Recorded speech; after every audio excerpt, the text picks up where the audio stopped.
故事的名字是小熊和小鸟的友谊。有一天，一只小熊在森林里散步，它看到一只小鸟掉在地上，没有飞起来。小熊走过去，发现小鸟的翅膀受伤了，不能飞行。小熊心里很难过，就把小鸟抱起来，带回自己的洞穴里。小熊用叶子和树枝做了一个小窝，把小鸟放在里面，然后去找一些水果和种子给小鸟吃。小鸟很感激小熊的帮助，就对小熊说：谢谢你，你真是一个好心的小熊。你叫什么名字？小熊说：我叫布鲁，你呢？小鸟说：我叫嘟嘟，我是一只知更鸟，我会模仿别人的声音。小熊觉得很有趣，就说：那你能模仿我的声音吗？小鸟说：当然可以，你听好了。小鸟就用小熊的声音说：我叫布鲁，我是一只小熊，我喜欢吃蜂蜜。小熊听了哈哈大笑，说：你真是一个聪明的小鸟，你模仿的太像了。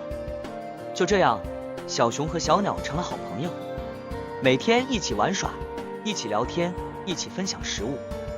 小熊教小鸟一些森林的知识，小鸟教小熊一些歌曲和故事，他们相处得很愉快，也很快乐。过了一段时间，小鸟的翅膀好了，可以飞行了。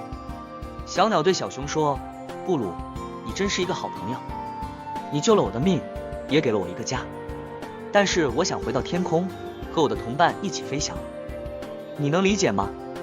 小熊听了有点伤心，但是他知道小鸟的心愿，就说：嘟嘟，我很高兴你的翅膀好了，你可以自由地飞行了。我也理解你想回到天空的心情，你是一只小鸟，天空是你的家，你不用担心我，我会想你的，但是我也会为你高兴的。小鸟感动地说：布鲁，你真是一个大方的小熊，你不仅是我的救命恩人，也是我的挚友，我会想念你的，也会常常来看你的，我们的友谊永远不会变。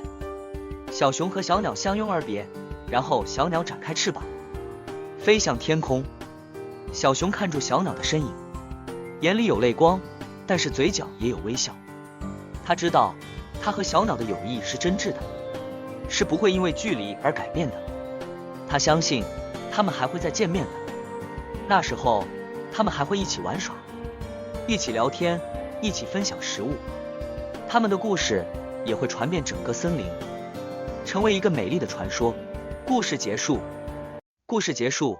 这是 AI 说故事，麻烦点个赞，订阅跟收藏，也请多多分享。以后有新故事发布就可以第一时间收到通知哦。